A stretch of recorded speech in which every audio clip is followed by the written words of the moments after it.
साताको पहिलो कारोबार दिन सेयर बजार परिसूचक नेप्से 34.63 अङ्कले गर्दै 2704 अङ्कमा झरेको छ। कारोबार सुरु भएको पहिलो 10 मिनेटसम्म बजारले सामान्य वृद्धि देखाए पनि त्यसपछि भने अन्तिम समयसम्म निरन्तर ओह्रालो लागेको हो। यसैसँगै नेप्से लगातार चौथो कारोबार दिन घटेको छ। यसअघि मङ्गलबार 36 अङ्क, बुधबार 25 अङ्क र बिहिबार 5 अङ्कले बजार घटेको थियो भने शुक्रबार सार्वजनिक बिदाका कारण कारोबार बन्द रहेको थियो।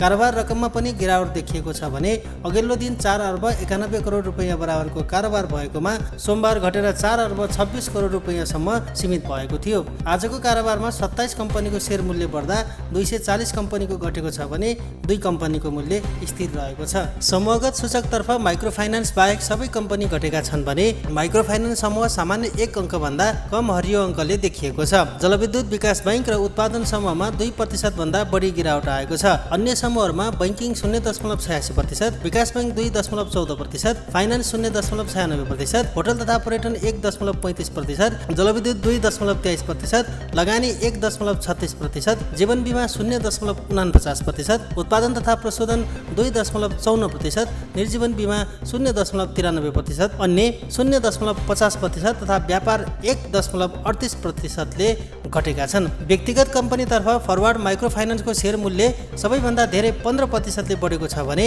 झापा इनर्जीको 7.79%ले वृद्धि भएको छ।